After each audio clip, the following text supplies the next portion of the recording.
Welcome to Sales for Nerds. I'm your host and chief nerd, Ruben Swartz. If you started a business because you love serving clients but realized you didn't like the sales and marketing aspect of running that business so much, this is the podcast for you. Sales and marketing doesn't have to suck. It can actually be a lot of fun. And on this show, we're going to teach you how to connect instead of network, teach instead of market, help instead of sell, so you can keep serving people even while you're building your pipeline and growing your business. Now let's get to it. Today, I'm super excited to have with me John Tyreman of Red Cedar Marketing. He is an expert at helping other expert businesses grow their businesses via podcasts. He's also the host of two podcasts, Podcasting and Professional Services and Breaking Biz Dev. And John and I actually recorded some stuff for his podcast this morning over coffee. We're back here this afternoon. John, welcome to Sales for Nerds. What do you have in your glass? Cheers, Ruben. I have a hazy double IPA from a Virginia brewery called Stone Brewing out of Richmond, Virginia. And this one is called FML. No, that doesn't stand for Fuck My Life. It stands for Fear Movie and Lions. Okay, if you say so. No, that sounds great. I've got another glass of Patroni Sangiovese, which is actually a California Sangiovese from Sonoma County. Great to have you here, John.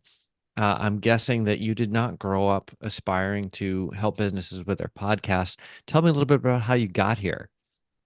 Wait, first I want to get the crack of the can in the mic. There we go. There we go. All right. How did I get here? Actually, you know what? Funny enough, I grew up playing music and in my parents' basement and recording music. So that's kind of how I got into audio, audio recording and engineering.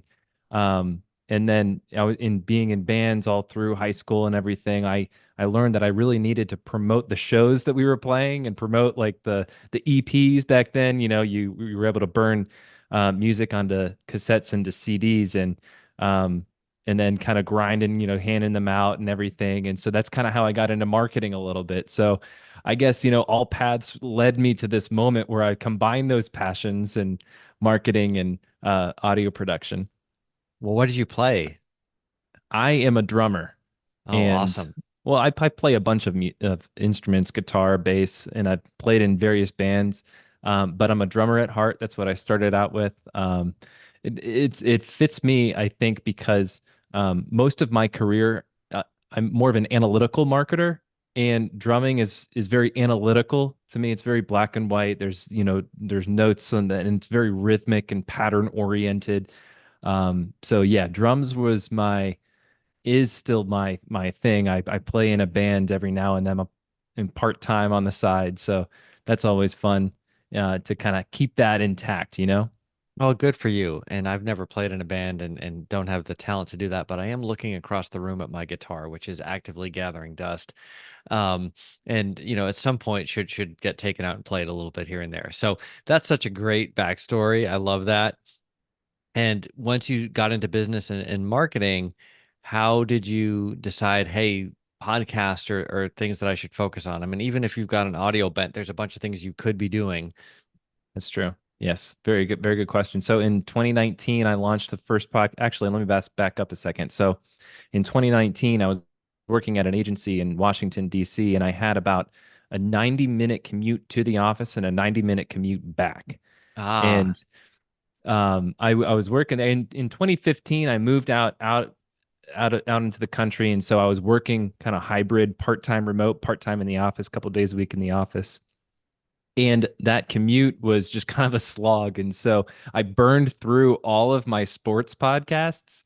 And then I was like, okay, what the heck am I going to listen to now? And so I put on some other shows like B2B Growth and a couple of other business podcasts, Two Bobs, Rattle and Pedal, to name a few. And that inspired me to go to some of the leadership within the agency and say, we should launch a podcast.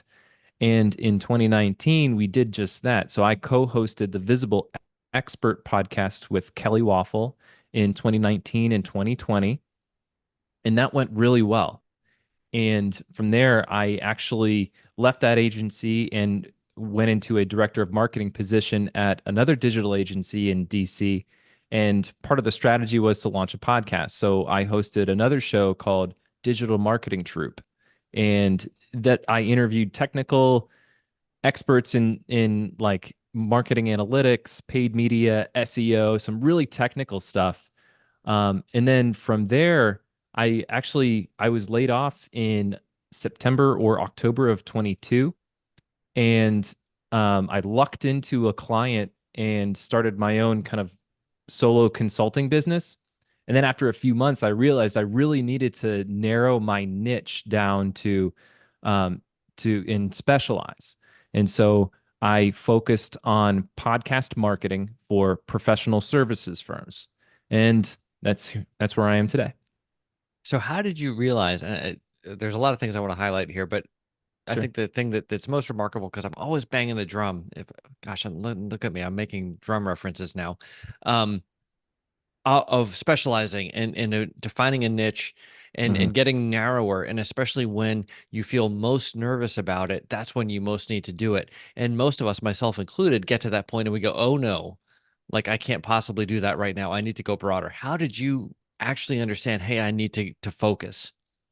So the agency that I worked at for 7 years, Hinge Marketing, is an agency that's focused on professional services firms. I led up the research team there when I in my time there, and we every year we studied the fastest growing professional services firms and what they did differently. And the common theme every single year that we did that study was specialization, the focus on specialization and focus on digital marketing. And so, just from my experience doing that research, but then doing research for firms and understanding that kind of broader context and then applying it to those professional services firms in a branding context, I knew that I needed to take that step. I felt too generalist. My positioning when I first started was, a fractional marketing for B2B and professional services.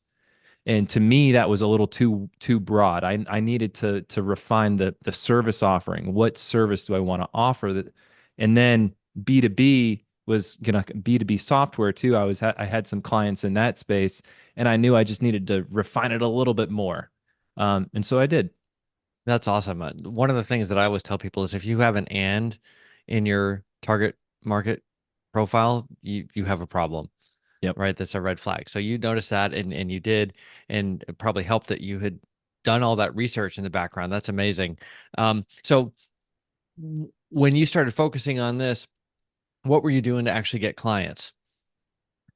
Yeah. So I you got to practice what you preach. If you offer marketing services, part of your marketing strategy needs to include the value that you offer to clients. And so, knowing this, what I did is I launched two podcasts in Q4 of 23, podcasting and professional services. That show is an interview based show. Ruben, you were a guest on that earlier today.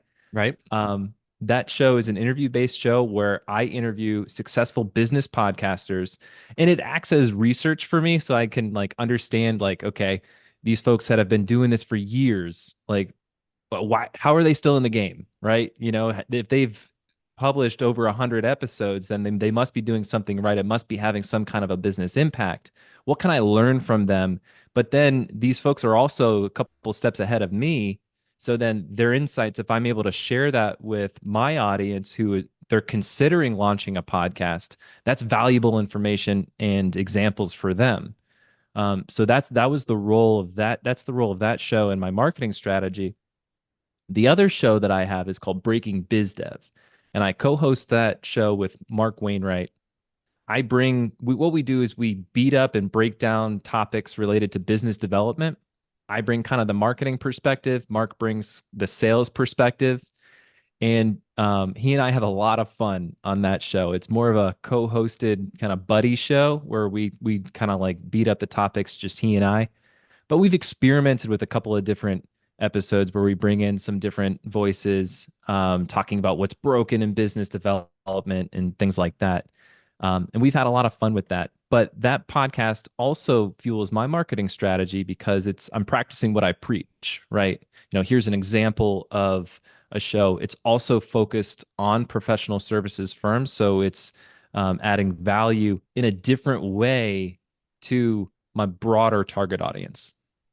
And just to be clear, when John and I spoke about getting on each other's podcasts, and he said he wanted to interview podcasters who were a couple steps ahead of him, I disqualified myself. So if you're sitting here thinking, why would I listen to John? He's claiming he knows even less than you. That is not actually the case. He's just being modest. And we had a great conversation. But I think the other thing that I want to highlight there is, in addition to whatever direct biz dev opportunities your podcast is creating for you, it's a great way to do market research. You get to like ask Yes. people whatever the heck you want and just keep Yes. asking and asking and asking and learning all kinds of amazing stuff that happens to coincide with hopefully what you're trying to do business wise. That's totally. I love that you brought that up and that you highlighted that because it really is a great source of market research. And it's a great source of market research if you're looking to do, research on your ideal customers. It's a great source of research if you're looking to gather interviews to develop a book later on down the line. So there's a number of different ways that you can use a podcast for research. And I just it's I like to think that, I don't know everything. And so that's why I like to interview a lot of different folks, a lot of different podcasters, because there's always something that I take away as the host. There's always an insight that I take away that I try to apply. And I know my audience will pick up on those insights as well. I think that's such an important point as well, because there's a lot of pressure when you're an expert in something, right? Because you're selling your professional services. I must be good at this thing and I must know everything. And of course, no one can know everything. And being able to show up and say, I am here to learn Exactly. is such a refreshing, fun thing to do, aside from whatever business development benefits you get down the road.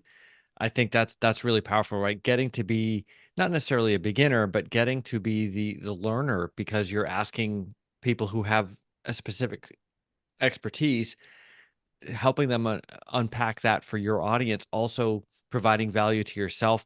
I think that's tremendous. Now, uh, we had a guest on here a few years back, Michael Greenberg, who talked about using podcasts strategically, where you kind of interview your ideal prospects and use that as a direct sales channel.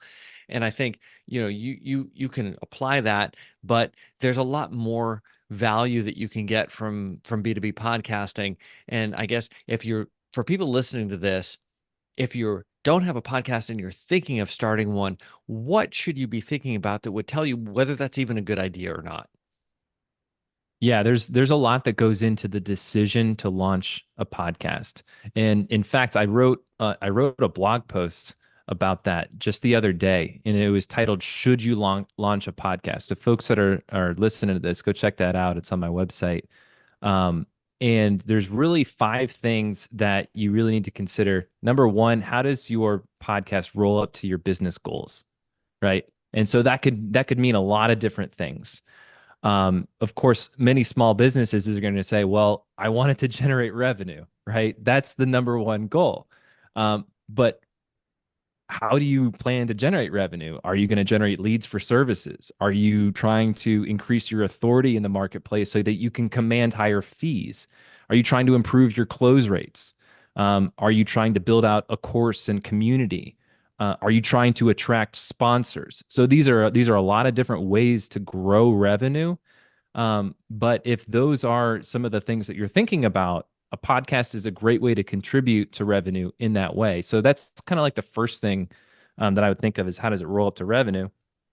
The second thing I would ask is, why would your ideal clients listen, Mm. right? And if you can answer that question, like I think that there's who is it? Edison Research. They do a study every year. I think it's Edison Research. Um, and they found no, it was Pew Research. Pew Research did this study, and they found that the top two reasons people listen to podcasts are to be entertained and to be educated, right? To learn something new. And so, if you can achieve one of those two things with your podcast, if you can help your ideal clients learn something, or if you can entertain them enough to hold their attention, and there's this term in the industry called edutainment. I don't know if you've Hmm. heard that or not, I but it's kind of have and I hate it, but I get what you're saying. I hate that. It just sounds weird to say. Hmm. But when you're combining, you're making learning fun, right? I think Scotty Scarano from Accounting High does this really well, where he includes hip hop music about accounting topics A into his natural pairing. podcast. Right, exactly. But it's cool and it's catchy and it's fun to listen to. So why would your clients listen? And then of course you got to go out and you should do market research. How many podcasts are there in your niche, right?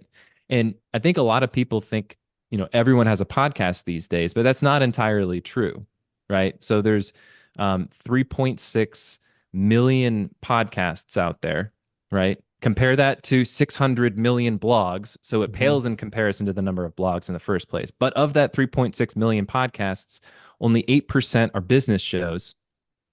And then 15% of those business shows are active. So chances are, with the right strategy, with good content, and with a consistent publishing cadence, in just a year's time, you'll be the top podcast in your niche. If you define your niche. If you're able to define your niche, yes, going back to your point about specialization. And Yep. I think you asked a great question earlier. Why would your ideal client want to listen to this? Mhm. And I'm gonna go out on a limb, and you could feel free to disagree with me and say that Sure. your ideal client is, unless you're extremely charismatic, your ideal client is probably not going to listen solely because they can get entertained by you. They are going to want to be educated, and entertainment is a bonus. I think, to some degree that's true. And if you don't have a very charismatic personality, then you should have a curious personality. And that what I mean by that is if you have a more curious mindset and if you're operating in that growth and learning zone that we alluded to earlier, and you bring on guests that maybe they do have a more charismatic personality and you're able to extract insights from them, you're able to extract that kind of persona out of your guests that adds value. It could add an entertainment value to your guests or to your listeners. So I think if you don't have a charismatic personality, have a curious personality. When I think that's essential if you're interviewing people anyway, right? You've got to Sure. be curious. Oh, And some totally. people, not everyone has to have an interview show. So that's another question. So Yeah. let's assume that you go through this process. People read the blog post and they say, "Yes, I would like to start a podcast for my business."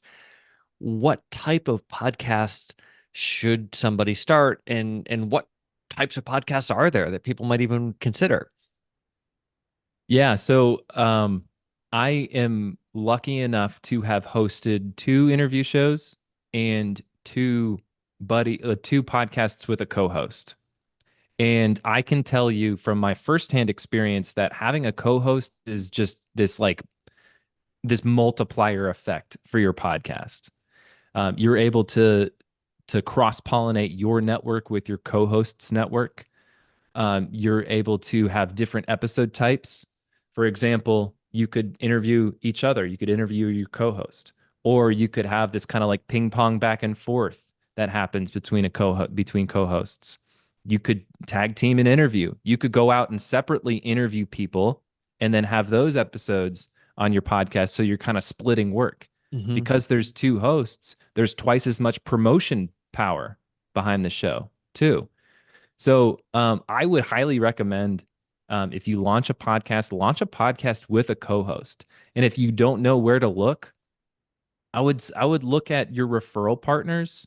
Um, people that offer maybe their tangential services to your target audience. Maybe if you're a professional service provider, you start a podcast with a technology platform or a software as a service provider who serves your target audience. So there's different ways to look at it, but find someone who adds strategic value to your target audience, and chances are you're going to have overlap in the kinds of topics that you want to talk about. So that's a great point. And obviously I'm screwing that up, but have a co-host who serves your same audience, but from a slightly different perspective. Totally. Yeah, you nailed it.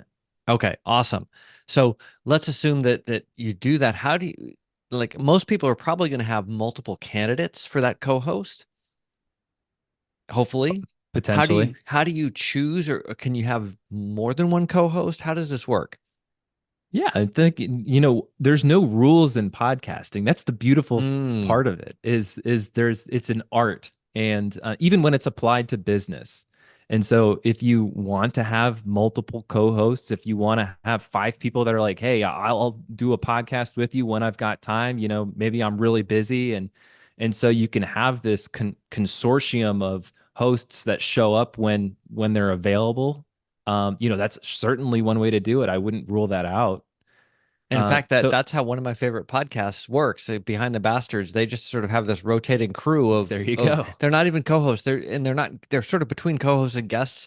They're just there to provide color commentary. There you go. Exactly.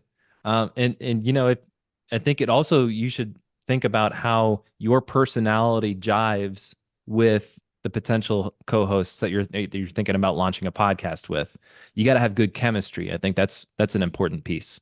That's a great point. And sometimes you can use medicinal tools to increase chemistry if you need to. Cheers. So okay, great. Let's say you've got a co-host or several co-hosts, or you have that all sorted out. What kind of logistics do you need to figure out?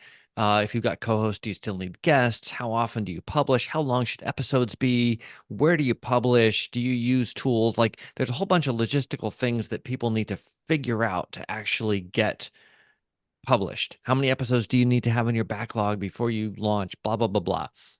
What's the podcasting 101 here? Yeah, well, first of all, it's I think the bare minimum that you need to launch a podcast is an audio file, artwork, and a name. Right? Okay. That's the bare minimum. And to get there, you can take a number of different paths. Um, I think a good place to start is to ideate different topics with your co-host, or if it's a monologue, or ideate the different kinds of guests that you would want on your show. So let's just pause for a second and let's say that we're talking about an interview show first. Mhm.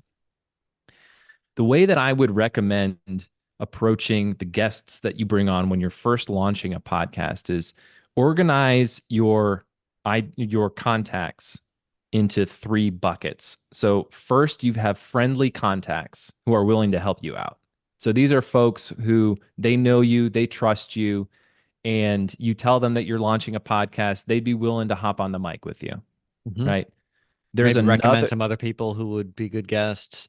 Sure. Yeah, exactly. But the point is that they're willing to get on and record with you. Okay. And then from there, launch with that. I would recommend launching with a batch of episodes, two or three from those friendly contacts. So not that And many really, but more than one, I would say more than one. Yeah, you can only launch a podcast once, right? and it's important to capitalize on that momentum. If you launch a podcast with one episode, folks listening to it, they listen to it, and if they want more, they can't satisfy that, their curiosity. So if you launch with multiple episodes, folks listen to one and they see that you have one or two more, they can listen to those and then they can get more deeply invested in your show so that when you publish the next episode, they're already a couple episodes in and you can kind of continue that momentum. But you're saying two is sufficient if necessary. Sure, I would say two is better than one. Three is better than two to launch for Is there an sure. optimal number? I would recommend three. Okay. I think three is a good number. If we're talking about, like a 30-minute conversation, give or take 15 minutes, right? Um, so, I think that would be a great, three is a great number to launch with. There was one podcast that I produced called Accounting for Innovation, and we took an interesting approach to the way that we launched that show. We recorded 5 episodes and we launched them all in the same week: Monday, Tuesday, Wednesday, Thursday, Friday. And the thought was, and we did this intentionally because we launched it that first week in May, or might have been the second week in May. But anyways, our thought was, let's blitz the market when accountants come out of hibernation. Mm. And so I think that what that just goes to show is, there's no one size fits all solution to how you should launch a podcast. You can launch a podcast a number of different ways. The Amplify podcast, which is a podcast for the Association for Accounting Marketing, they launch 5 or 6 episodes in seasons every quarter, Mm. all at the same time, so that their listeners can go and they can binge all those episodes. Oh, that's interesting. Okay. So again, like there's no one size fits all way. So when I say I recommend launching with three, the reason that is, again, we talked about capitalizing on that launch momentum. And then from there, if you're able to establish a cadence which is another important piece of podcasting, is having that cadence, whether it's weekly, twice monthly, or monthly, Or um, seasonally, it turns out. or seasonally. It turns out if you've got a bunch of content, yeah, establishing that cadence is important too, because your listeners then know to expect episodes and know when to expect episodes. Got it. Okay. Now, what about sort of hardware? What do we need to record in terms of audio quality? Do we need to do video as well? Well, before we get to the equipment, I want to touch on the guests real quick. Okay. So launching with your friendly contacts, and then what the next step, in my opinion, is to look at your contacts in terms of who are the up and coming thought leaders in your niche, and then reaching out to them, pointing to your existing episodes as kind of like social Mm. proof Hmm. and saying, hey, I launched this podcast. Here it is. You can listen to it. Would love to have you on as a guest. And so you're reducing risk by showing them proof of concept and that you have a show. And then once they get on, their names, as they build their personal brands, the value of their episodes on your show grows as well over time. It's kind of like stocks, right? Right. And then the third group of guests, I would say, are these are your dream guests. These are folks that if you feel really confident, maybe there's an up and coming thought leader that you had on and you want to say, hey, I talked to this person, would love to have you on as well. They're kind of stepping stones up to those dream guests that you can have.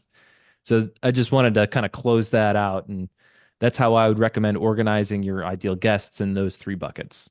That makes a lot of sense. And I will say that having a podcast is an amazing way to get people who would otherwise not give you 30 or 60 or however many minutes of their time. Suddenly they're like, "Oh, yes, I would love to come on your show and promote my book," or whatever it is that they're doing. It doesn't necessarily mean it's going to work in every single situation, but it's a heck of a lot more compelling than, "Hey, I'd like to talk to you for 30 to 60 minutes for no money." Totally. And it's funny. I think it was on the Visible Expert podcast, and I think we were only 10 episodes in, and I did a Hail Mary and I reached out to Rand Fishkin and I said, hey, do you want to come on my show? And he was like, yeah, absolutely. I was blown away. I was expecting a hard no, but then we were able to interview Rand Fishkin, and that was a kind of like he's on the Mount Rushmore of like podcast guests that I've had.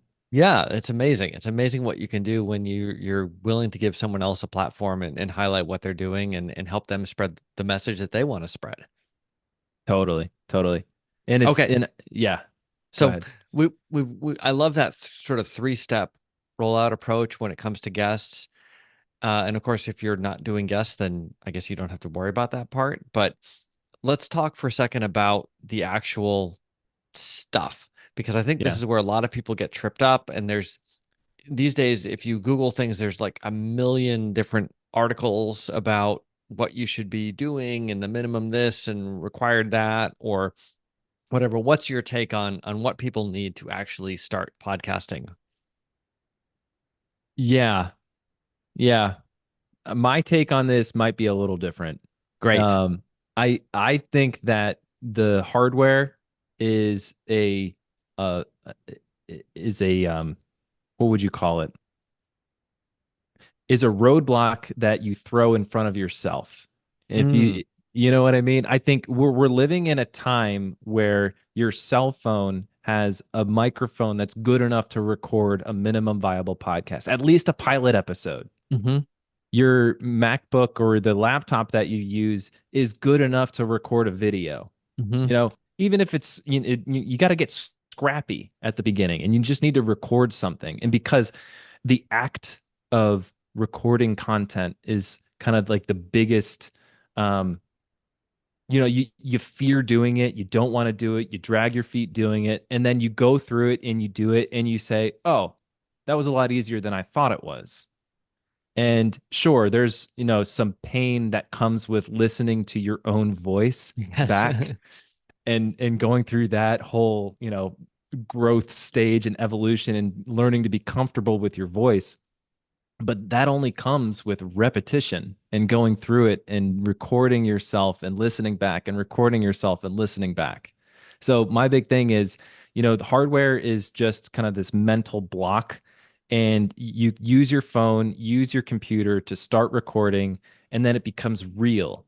And then from there, you can go out and do research and find the right equipment. And sure, I can make recommendations. This Shure MV7 is a great microphone. I've been podcasting for 5 years. I just got this a year ago. So if that's any indication on kind of like when to invest, that can happen gradually over time. And I'm still on my ATR 2000. There you go. But I think Yeah. you raise a great point. Most of us have an incredible recording device in our pockets, especially in terms of video quality. I mean, it's not a red camera or something like that, but it's like more than good enough even for a video podcast. And I guess what I'm wondering is, would it be reasonable to think that a phone plus headphones or AirPods or whatever your preferred bud slash microphone might be, would that be sufficient? Yeah, I think content quality is more important than audio quality. And we might have talked about this earlier today. But I We think it's did, but in worth case people don't cross listen, I want to make sure they get it straight from the horse's yeah, mouth. Don't exactly. cross listen, people. But anyway, It's a point worth highlighting because I think people come for the insights. They don't come for high quality audio, right? People come to to be educated, to learn something, and then to go and apply it for themselves. And if your audio sounds great, that's awesome. It's going to it's going to make for a better experience. It might give you marginal benefit, but I think the focus should be less on the quality of the audio and more so on the quality of the content. got it. Okay. So if you had to define a minimal viable studio, it would literally be your phone or even just your computer. I think your phone is a great way to start, and I think that's a little suboptimal. Okay. I think the act of starting is kind of a qualifier, and if you're able to get through that, then it makes sense to invest. It's sort of this like kind of like I grew up playing football and in basketball and sports and stuff. And I think basketball is a better example. And when people try out for the basketball team, one of the first things that the coach will do is they'll make you run suicides. And for those who don't know, suicide is, you run to the foul line and back, you run to half court and back, and then you run to the other baseline and back. And then you do it again and again and again and again. And the whole point of that drill is to weed out the people who aren't committed to playing basketball. And so I think like going through that exercise of recording on your phone, recording on your computer, going through it, listening, learning how to use some of the free tools like Audacity to edit Mhm. audio, going through that kind of like natural growth. On the other side of that, that's when I would recommend investing in a microphone. Is if you've gone through and you know what it's like to record audio and to produce audio, then I think it makes sense to invest in a camera and a mic. Okay. Now I'm guessing there's people listening right now who are like, okay, great, that's fine. I'm just going to record myself so I can listen to my own voice and get over that fear, blah, blah, blah, blah. But before I take my good friend who's agreeing to be my first guest on my podcast, I should at least get like a real basic mic. I suppose. I mean, you can always have them back on again. That's true. That's very true. And I think this ATR mic is actually cheaper than the first mic I bought when I recorded my first episode. But I bought two of them so that I could have one for each guest, which, as you and I were discussing No, earlier, smart. like to me, well, it was smart because I realized early on that having one mic that you share is a disaster, and probably not the right idea. But now that we're doing everything over Zoom, you only need one, and you can hopefully count on your guest having the other one. So let's say we do all this stuff. What should people be doing in terms of packaging the podcast for maximum benefit, not only for their audience, but for their own business? I contend that a podcast is the best source of content, and here's why. Because it can be repurposed into video assets, it can be repurposed into audio assets, obviously. But then the transcript from your podcast episode can be used to create blog content, newsletter content, LinkedIn posts, Twitter posts, Facebook posts, whatever. There's a number of different ways that you can take a podcast and turn it into dozens of different content assets. And so I think that's kind of the paradigm, or that's the lens through which I think podcasters who are looking to maximize the marketing impact of their show should be looking at it. And there are tools that you can use to help streamline and automate parts of that process. Now, obviously, there is a human element of kind of reviewing and making sure in editing kind of transcripts because, not everybody talks like they write and writes like they talk, Hmm. right? Um, so there is an element of kind of editing and layering on that happens, but I think the extent to which you can repurpose and remix and re-promote your content, I think that's kind of the name of the game is how wide can you distribute it. But then I would take it a step further. And I would say that if you're just promoting your most recent podcast episode, then you're doing yourself a disservice because new subscribers this week, they didn't see or hear the episode from 3 months ago. Hmm. So it's your responsibility as a podcast marketer or a podcast host to make sure that the library of content assets that you have, maybe they're video snippets from an episode that you published 2 months ago, recirculate those, re-promote those, work those into future content calendars or social calendars. I think that's kind of the way to do it because you build a library of these content assets over time. You need to be using them. Oh, well, this is so helpful for me because as people who are listening to this know, I promote the most recent episode. I'm super excited about it. That's all genuine. And then I think, gosh, I have dozens and dozen, 100 episodes, and I need to do a better job of sort of categorizing that and curating that and serving it up to people who, like you say, they might have just started listening today and they don't necessarily know what the backstory is. That's such a great reminder.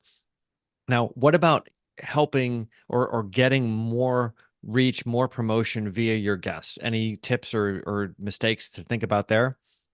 If you can optimize the guest experience the best you can and make it easy for guests to share, that's the kind of like the best way to do it in my mind is I'll give you an example. What I do with all my guests is on podcasting and professional services, I will create a blog post of the episode. I'll create a LinkedIn post of the episode and Twitter posts of the episode on launch day of Hmm. that particular episode. And then I'll send them an email with, hey, here are links to all of these different um, content assets. I'm going to add you to my newsletter because I'm going to be promoting your episode in the upcoming weeks. Um, and then I will even go as far as providing starter text for posts that they can copy and paste and edit to add their flair. And there's AI tools that make that easy. Like Cast Magic is great. Whisper is really good too. There's a number of different tools out there that can help you kind of streamline that process and make that experience easier for guests. Um, but then again, taking it a step further, once you've interviewed somebody and they've been on your podcast, that gives you an opportunity to tag them on social media, not just when you promote that one episode, but again later down the line. You have an opportunity to tag them again and again and again. Of course, you don't want to, blow up their notifications every day, but once every few weeks, I'm sure would is good enough to keep that in the rotation. That way you maintain visibility. Okay. And then how should we think about whether this is working? Like what kind of stats should we be looking at? Should we care about the number of downloads? Help people who might be kind of fumbling around here, asking for a Again, friend. yeah, that's again, I downloads are great numbers. They give you a leading indication on the performance of your show, but that's not a business KPI. I mean, unless you have sponsors that you're beholden to, downloads are not a business performance indicator. So I would recommend looking at going back to the strategy of your business and how the podcast rolls up to that strategy. That's where the key performance indicator lies. That's how you know how to measure success. So if your podcast is designed to generate leads for services, then I would look at qualified business opportunities that have mentioned the podcast during early sales conversations. Or if you have a contact form on your website and you have an open ended text field that says, "How did you hear about us?" and they mention the podcast, that's another way that you can attribute business performance to your podcast. So that's just one example of if that's how your podcast plugs into your business, that's how you can measure success. Okay, great. And I'm just going to make a quick aside here. If you happen to be using Mimrin, you can create a lead magnet and a lead capture form that ties into your show notes page, and then you can track all these metrics, leads, conversations, and revenue directly from your CRM. Oh, that's amazing. Are you able to create like custom form fields? You are. They're very good. Though then there you go. You can have that open-ended text question in Mimrin CRM, and you like you said, you can embed that on your episode pages. You could embed it on um, you could embed it on like the show overview page too. If you want to, let's say that through your podcast you have an accompanying newsletter, right, where Mhm. you turn each episode into um, a newsletter edition. Then you can send that out too. So yeah, that's great. Well, and if you're doing it from the show notes page, you're going to see like it's already going to be tracked. Like you don't even have to ask them to fill in a field. You're going to know they came from this particular place. That's another good point. Yeah. All right. So we're doing this. Hopefully, we're getting some business. We're getting some conversations. What else should people think about in terms of making the podcast something that is sort of like a core sustainable piece of their marketing strategy? Yeah, you asked a question earlier that I think touches on this, and it's um, how many episodes should you have in the can, more or Mhm. less? And I think consistency is a big part of if you're going to launch a podcast, then you need to sustain that over, I would recommend at least 12 months before you start seeing a business impact. I mean, I launched my two podcasts in Q4 23. I started generating leads from both of those podcasts about 6 to 9 months later. And so Okay. I was going very aggressively with that marketing strategy. So just to give you kind of context around kind of the time frame, um, podcasts can have an impact on your network growth, and it's not just the guests that you have on. But we talked about earlier about having a co-host and how that can have an impact and how you can cross-pollinate your networks. I think th- I did a little experiment this year where I did some cold outreach Mhm. to some LinkedIn connections, and I was able to connect with prospects who fit my ideal client profile, but they don't have a podcast. I was able to connect with them at about a 30% clip on LinkedIn. Just by saying you have a podcast. Well, no, just by saying, "Hey, I saw that you are in a professional services firm. You're a digital marketer, professional services firm. It's mid-sized. These other firms are launching podcasts, having success. Does that make sense for you? Would you like to connect?" More or less. And so I was able to connect with folks 30% of the time there. With Breaking Biz Dev, folks that we invited to follow the show on LinkedIn, or folks that found the show on LinkedIn. They're either second degree connections of me, so they're first degree connections of my co-host, or they're third degree connections because they're not connected with either of us. What I'll do is I'll let them I'll they'll follow the show, and then 1 or 2 months later, after they've seen the content and are exposed to the material, I'll reach out to them and say, "Hey, saw that you're following Breaking Biz Dev. Hope you're enjoying the content. Care to connect?" And then that had a 50% connection rate. And then when I reach out to ideal guests, prospects who fit my ICP, they host a podcast, I'm able to connect with them at a 60% clip. So I think that just shows you how a podcast can have an impact on your network growth, which may be another leading indicator of lead generation down the line, right? Okay. Now, I get what you're saying. This is a long-term play. This is not the thing you do if you Yeah. need revenue tomorrow. It is a, years plus endeavor. At the same time, are there things that we can do with our podcast assets or just the fact that we have a podcast kind of right away that might be more like I have to do some things versus waiting for people to come to me, but that provide d- demonstrate the value of the podcast a lot quicker. Yeah, I think we touched on it earlier, the extent to which you can repurpose and remix the content. So when you're first starting out, obviously, when you're first starting out, your podcast isn't going to start generating leads right away. Right. Um, but you can build towards that. And you can do that by repurposing your podcast into a blog post, into the newsletter, into all the different social media posts and so forth. I think that's probably the biggest thing that you can do.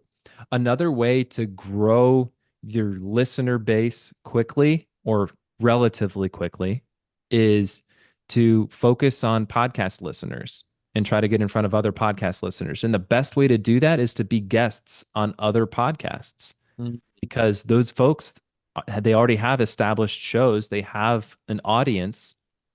And if you're able to maybe captivate one or two of them every time that you're on a guest, as a guest on another podcast, they're likely to subscribe to your show.